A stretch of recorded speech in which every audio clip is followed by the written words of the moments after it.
All right, so we are talking about reaction mechanisms in catalysis. Some of these words you may have heard before in other classes or in different contexts.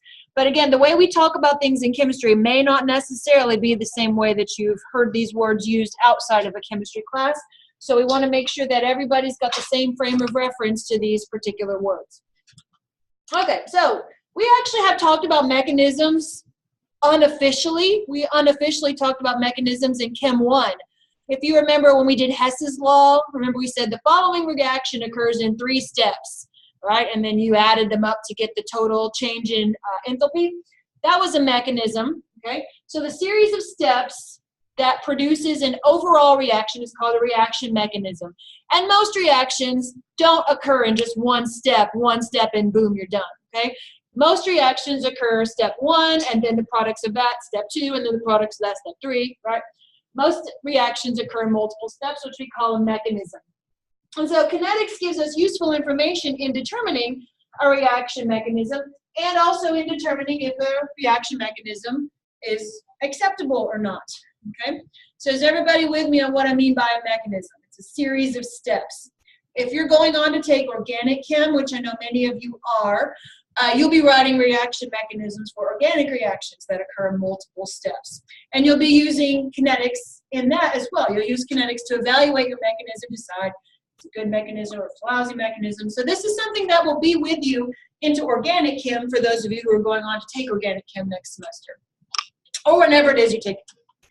All right, so here's a reaction that occurs in 2 steps. So there's step 1 up, and then, there's the overall reaction, and then it's occurring from the addition of these 2 steps. Okay, so there's my overall reaction. And then these are my 2 steps, right? Step 1 mechanism, step 2 mechanism.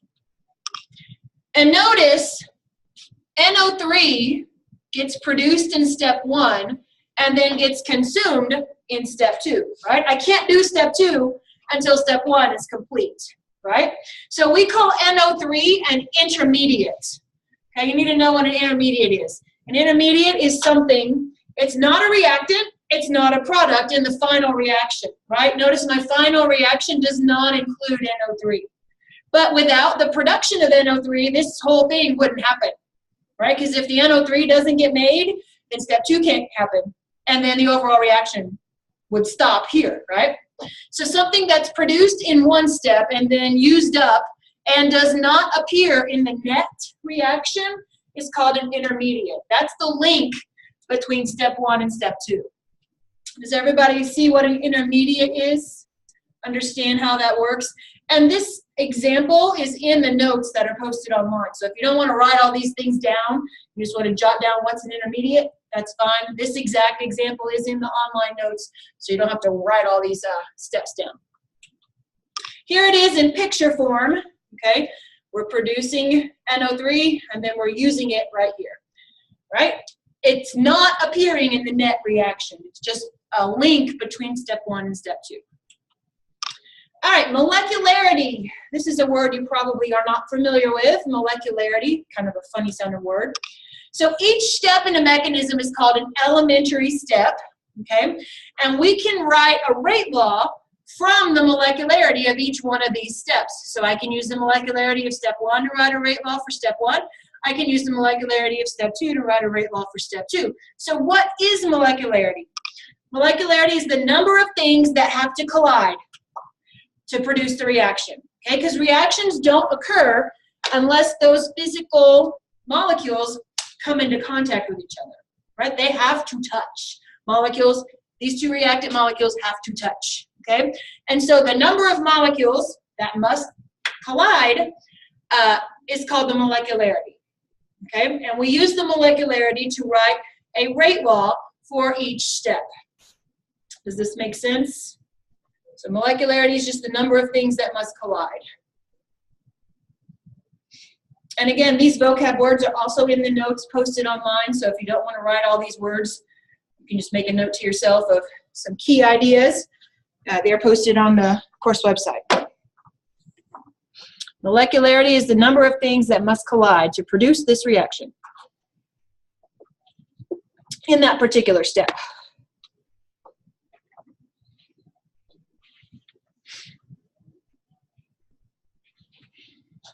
Everybody with me so far? Okay. So if there's just one reactant, in other words, if we're talking about a decomposition reaction, right? One reactant producing products, we call that unimolecular because there's only one thing that's reacting. It's reacting by falling apart, right? That's a decomposition reaction. That's called unimolecular. If there are two things that are colliding, right? H2 plus O2 producing H2O, right? That'd be bimolecular. If there are three things colliding, that'd be termolecular. And that's rare. Why do you think that that's rare? Why is it rare to have a three-species collision? Think about how hard that would be, right? Three things hitting each other at the same time with the right speed and the right orientation.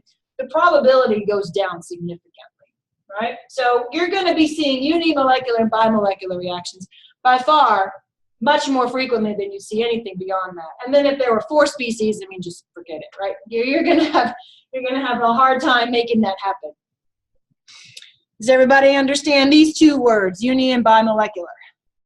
One thing, in other words, decomposition, two things colliding, bimolecular. Just like a bicycle and a unicycle, right? Unicycle, one wheel, bicycle, two wheels.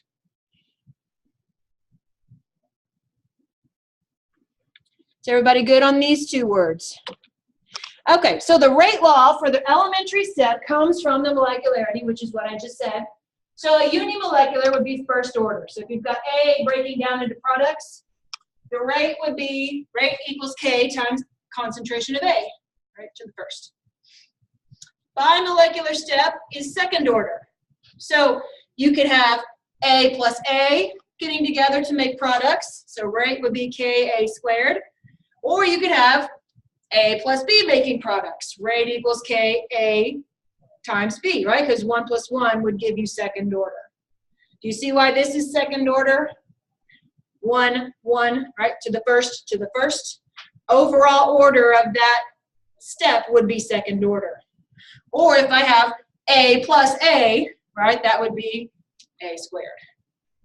Do we see how we got these rate laws for these elementary steps from their molecularities? Does this part make sense? Because if this part doesn't make sense, we need to make sure we're clear before we move on to the next part. Unimolecular step is going to be first order. Bimolecular step is going to be second order. Whether it's two of the same thing getting together or two different things getting together, that's still going to give you a second order reaction. Make sense? Everybody good? Still see a lot of writing, so I'll give you another couple seconds.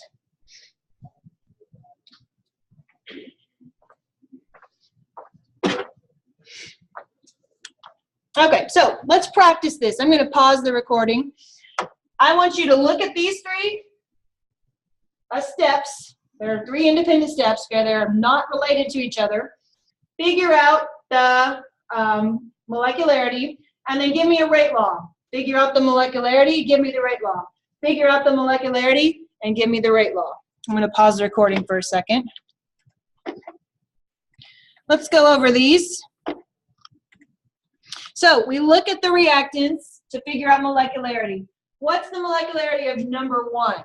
Now remember, these three are independent of each other. This is not a mechanism. These are independent reactions. What's the mechanism?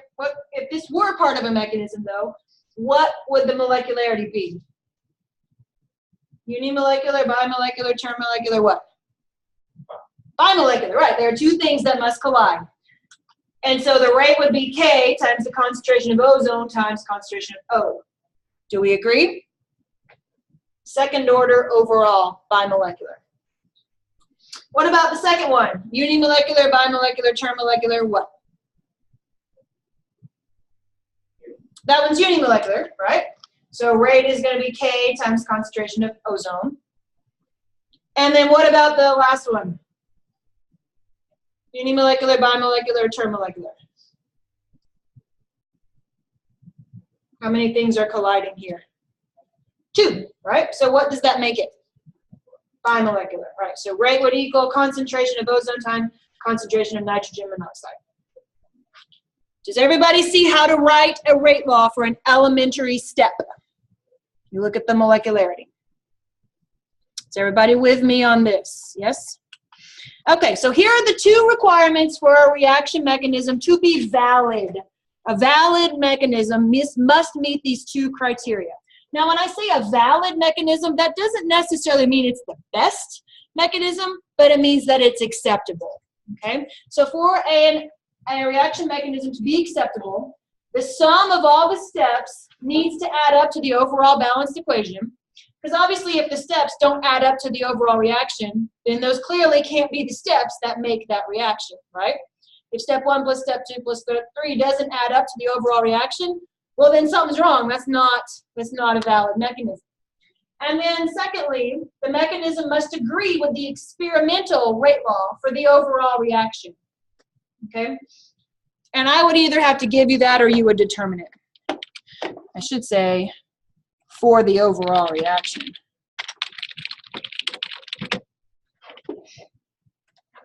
Okay? And again, that slide is in the notes that are posted online, so if you need to go back and check. Some of the steps must add up to the overall equation, and then the mechanism must agree with the experimental data. If your experimental data do not agree with your mechanism, then you can't say that that's an acceptable mechanism. And again, like I said, just because it's acceptable doesn't mean it's the best, right? Because there could be step 1, step 2, step 3. That's a mechanism, gives you an acceptable answer. Or maybe there's a mechanism over here that's 4 steps, right? You'd have to do further data to figure out which one is better of those two. But does everybody understand these two criteria to say it's acceptable? All right, so let's do some examples of whether or not a mechanism is acceptable. Just a reminder that when you're adding up, just like we did last semester when we did Hess's law, right? If you're adding up steps to get an overall reaction, if the same thing appears on both sides, you cross it out, right? But watch your coefficients here. And the reason why I point that out is because let's pretend there was a coefficient of 5 over here and a coefficient of 2 over here. What would you do? You couldn't cross it out completely, could you? No, you would subtract the smaller one from the larger one, right? If there were 5 over here and there were 2 over here, you'd cross that one out completely and you change this coefficient to 3, right? So just watch those coefficients, because if they don't match exactly, you have to subtract the smaller one from the larger one. And that's something you really have to be careful of. All right, rate determining step. Some textbooks call it the rate limiting step. Means the same thing. So all these steps, step 1, step 2, step 3, step 4, they may not all occur at the same rate. Step 1 might be really, really fast, and step 2 takes a long time, right? And so that happens a lot, where you have one step that's slower than the others, and that's called the rate determining step, or the rate limiting step, because you're only as fast as your slowest step, right? If step 1, reaction 1 takes 4 seconds, and reaction 2 takes 3 hours, well, obviously the overall reaction can only proceed as fast as the slowest step. Does this make sense? Putting it into perspective, you can only go as fast as your slowest step. So here's something very relevant to my life. If you've ever tried walking with a toddler, right? I am capable of going much, much, much faster than the little guy who's just learning how to walk, right? But my rate is severely impaired by his rate. I'm walking along, come on, come on, come on, come on, right? You can only go as fast as the slowest person. Or if you've got people lined up in a line, right? You're all walking together. One person in the line is just really slow. You can only go as fast as the slowest one. So same thing here. If your reaction has several steps and one of them is way slower than the others, that's going to limit how fast the overall reaction can be produced, okay? The slowest step is called the rate limiting or the rate determining step. And don't be thrown off if you see a textbook call it rate limiting. Rate limiting, rate determining, same thing. All right, so let's look at some data here. Here are 2 steps, and I've given you information. This one's slow, this one's fast. Okay, so that means that the rate of this production is a result of the rate of this, right? So which one's the rate limiting or the rate determining step? It's obviously going to be this one. We're going to write a rate law for the slowest step based on its molecularity, right? So for the first step, the reaction is bimolecular. So you'd say rate 1 is equal to K1 times concentration of NO2 squared. Why is it squared? Because it's NO2 times NO2, right? So you could have written it as K1 NO2 times NO2. That's the same thing as NO2 squared. So everyone with me why we wrote the rate law for the slowest step? Because obviously, who cares how fast this one is if this one takes forever? So therefore, the overall rate of this reaction can only be determined by the slowest step, okay? So the overall rate of reaction is going to come from the production of step 1. All right, so let's do another one. Here's the overall balanced equation. Okay, that's the overall equation that I'm interested in. And here's the experimental rate law. And here's a proposed mechanism. All right, so this is what I'm proposing. I'm saying this is the reaction. This is the experimental rate law. When I do the kinetics experiments, this is what I come up with using whatever method we want to use. That's what we get in the lab. Here's the mechanism that I'm proposing, one being slow and one being fast. And I want to know, is it acceptable? Now remember, the word acceptable doesn't necessarily mean best, right? Someone else could come up with a better mechanism. Acceptable just means it meets those 2 criteria. So let's go through this example and decide, does it meet my 2 criteria? What's the first criteria? What's the first rule for it to be acceptable? It has to add up to the overall reaction. So let's see, right? The sum must add up to the overall reaction. So this is my overall reaction. Do these 2 things, when I add them up, give me that? Take a second and look at it. Do they add up to the overall reaction?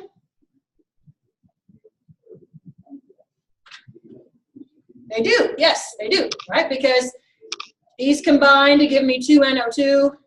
These combine to give me 2 NO2F. And what happens to the 2 regular old F's? They just cancel. So yes, the first criteria is met. We have passed the first test. Okay, now we need to find out, does the mechanism agree with the experimental rate law? So we're told that the experimental rate law is rate equals K NO2 times F2. And here's our proposed mechanism. So of these 2 steps, which one's the rate determining step? Step 1 or step 2? Step 1 is the rate determining step, right? So what is the rate law for step 1? Rate equals K1 times NO2 times F2, right? Does that match the experimental rate law? It does, yes. So is this an acceptable mechanism? We can say that it's acceptable. Yes, we can say you are an acceptable mechanism. But again, does it mean that it's the best mechanism?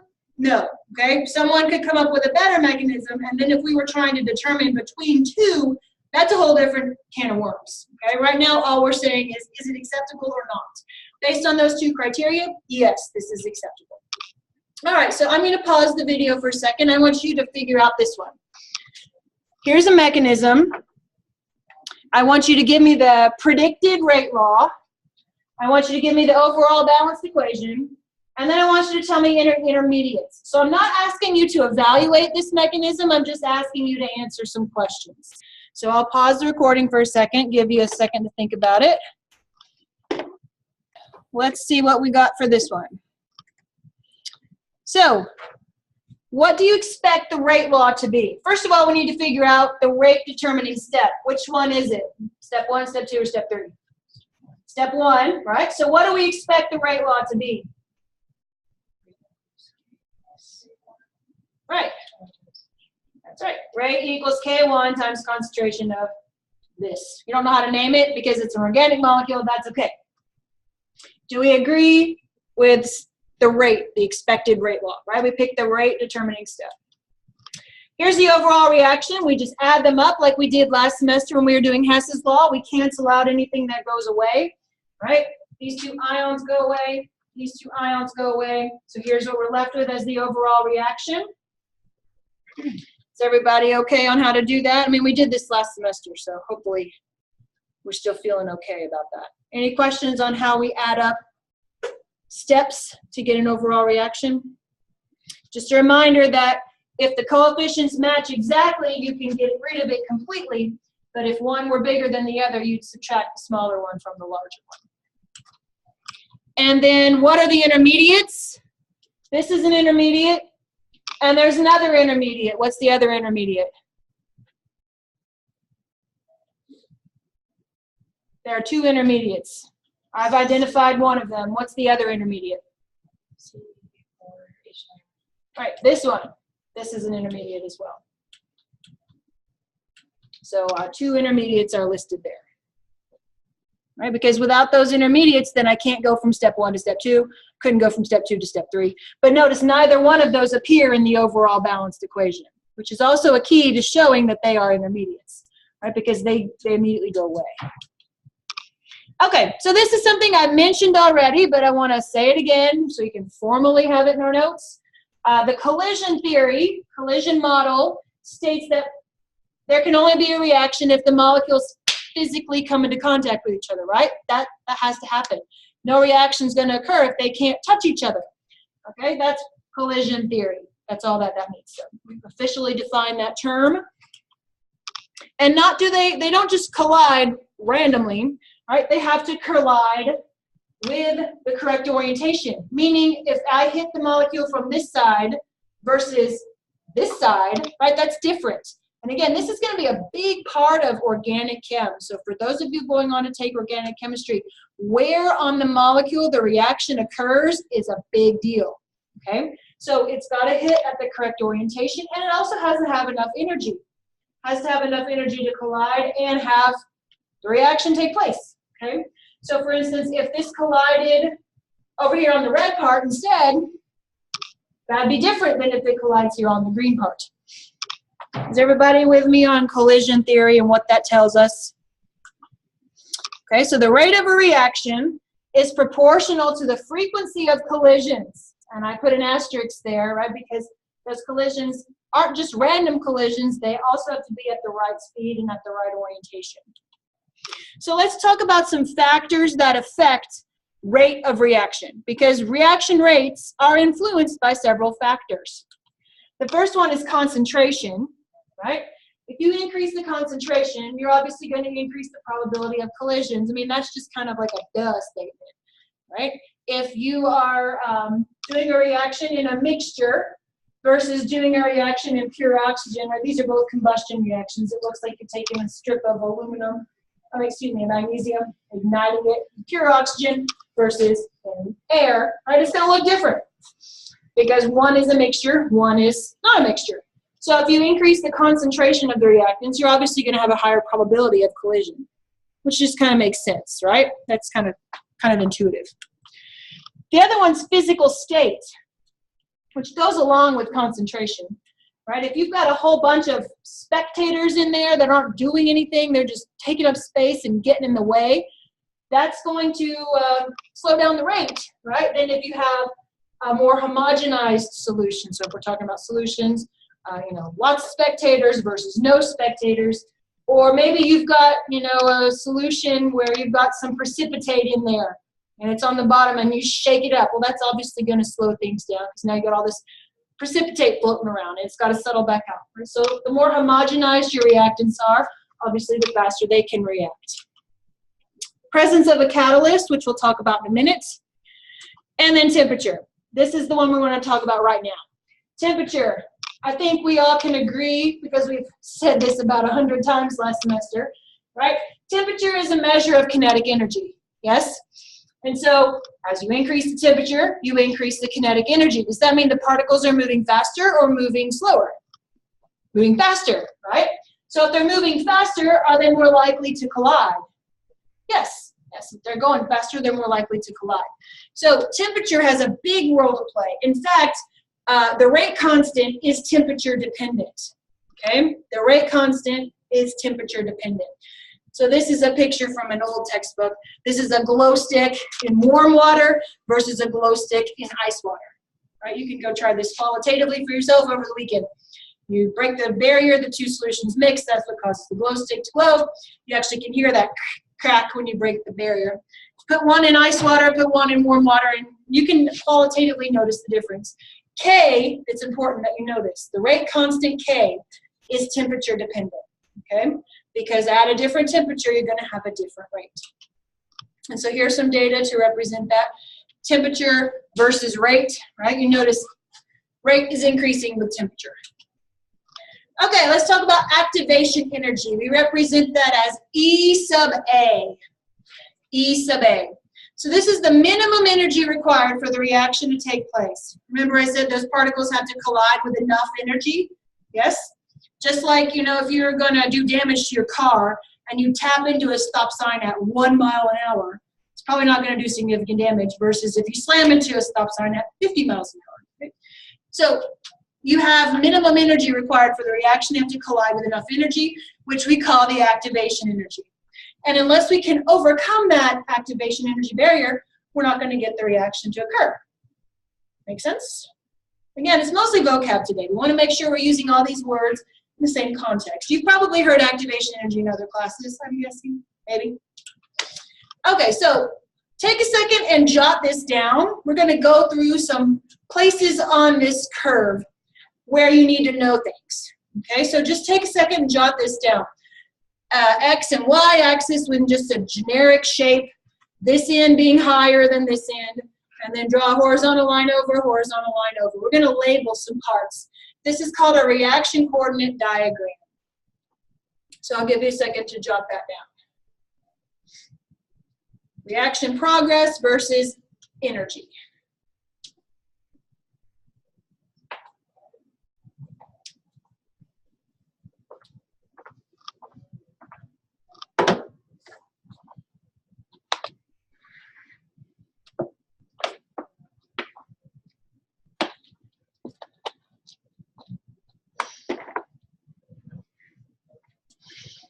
Okay, first thing we have is energy, and we're usually measuring it in joules or kilojoules. So when it says chemical energy, that's what we're referring to here. Energy required, right? It's either in joules or kilojoules. That's what's being plotted on the y-axis. Progress, you have reactants located here. So if I gave you a blank curve like this and I said, where are the reactants? The reactants would be located here, okay? And the products would be located here. Always at the beginning and the end. Now, if this curve were the opposite, if it were going up, reactants would still be here and products would still be here, okay? So whether or not it's going like this or going like this, products are still here, reactants are still here, okay? So just make sure you understand that. That's what we mean by progress. Reactants and products, okay? That's where we find the reactants on the left, or the products on the right.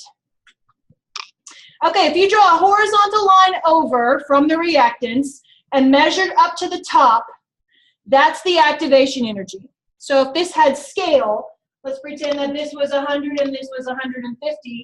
What is the activation energy? It'd be 150 minus 100 or 50. Okay, it's just this value right here. So that's how much energy we need to start the reaction, activation energy. And then this quantity here, the difference between the reactants and the products, is the change in energy, delta E. Right? We used this last semester too. The energy difference in the products and the reactants. Remember, delta is always final minus initial. That's why it's products value minus reactants value. So if this were 20 and this were 100, right, it's products minus reactants. Okay? And those are the only, oh wait, there's one more piece you have to see. Is everybody good on activation energy and delta E? And how to obtain that from the graph, graphically. The last thing, I didn't put it on here because I've got a better one right here. These are called transition states. Or some books call it activated complex. It's the same thing. So if you see something up here, you know, an arrow with a question mark, what would be here? This is called a transition state. Some textbooks call it activated complex. It's the same thing, okay? So anything that's up here at the top of this curve, that's called the transition state, or the activated complex, means the same thing. Now this is a review from last semester. Let's talk about exothermic versus endothermic. Exothermic reactions release energy, and endothermic reactions absorb energy. Right? So for exothermic, delta E is negative, and for endothermic, delta E is positive. This is the exact same step we learned last semester. Right? We use these same rules in Chem 1. Do you remember this from last semester, exothermic and endothermic? Yes? Okay, now here are two reactions. One of them is exothermic, one of them is endothermic, right? This is what an exothermic reaction looks like. Here would be endothermic. Products are at a higher energy than the reactants in endothermic. Products are at a lower energy than reactants in exothermic. Okay, so you could look at just the shape of the curve. You wouldn't even have to calculate delta E. I mean, you could. There's delta E here, right, versus delta E here. This one's negative, this one's positive. I mean, but just by looking at the shape of the curve, you could tell if it's exothermic or endothermic by looking to see if your products are higher in energy or lower in energy than where we started, right? Because if you're releasing energy, products will be lower, and if you're absorbing energy, products will be higher in energy. Does this make sense? Everybody cool? This is in the slides on the course online notes too. All right, let's just shout out our answers here. I'm not going to pause the recording. I've given you 3 values of delta E. You tell me if it's exothermic or endothermic. What's the first one? Exothermic, good. What about the second one? Exothermic and then endothermic, good. Okay, take a second and look at this. Just look at it, do your best from where you're sitting. What's the activation energy? How would you get that? It's approximately what value? It's about 100, right? And then I didn't give you what unit this is, so if you use joules or kilojoules, right? I didn't tell you what the unit is. What's delta E? Approximately.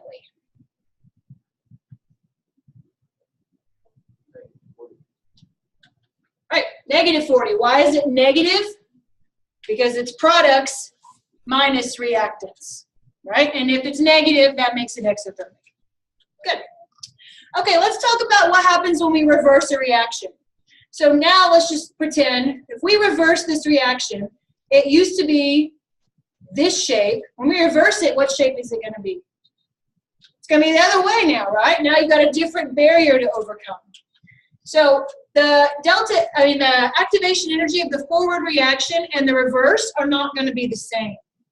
And so here's an example of what I just talked about. Let's pretend this is the activation energy going forward, right? If we flip this, go the other way, that's a much bigger activation energy, right? There's the activation going this direction. There's the activation energy going this direction, right? So when you put them side by side, the activation energy of the forward is not the same as just changing the sign, right? Last semester when we were talking about delta H, we said, sure, if you change the sign, when you reverse it, delta H, okay, fine. But delta H is not the same thing as activation energy, because that's the hill you have to come over before you can have the reaction take place. And if you flip this, then obviously that hill just got a lot bigger. Does everybody see why the activation energy is higher in this case for the reverse reaction? Now, if I don't give you a graph, you can calculate it, and I do believe there's one on the homework about this, so I'm going to show you how to do it. It's really easy. So to figure out the new activation energy, you change the sign of delta E, just like we did last semester, and add it to our old activation energy. So flip delta E and add it to our old activation energy.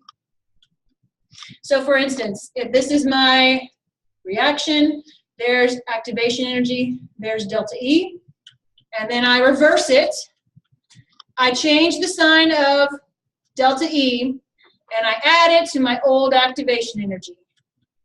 So 256, right? It went from 78 to 256 because I'm now going in opposite direction, right? That's changing the shape of the curve. The energy that I've got to overcome is now different. So you just flip delta E and add it to whatever your old activation energy was. So if you don't have a graph to just read, you can do it with numbers. Does everyone see how to do this? I think I've got one in here for you to try. Yes, I do. All right, so there's the forward reaction. It's activation energy and it's delta E. I want to know what activation energy would be to reverse this reaction.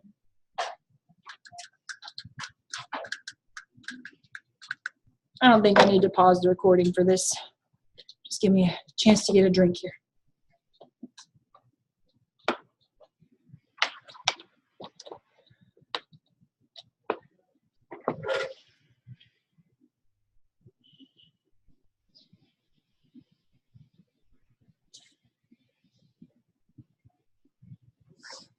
Anyone want to share what you got?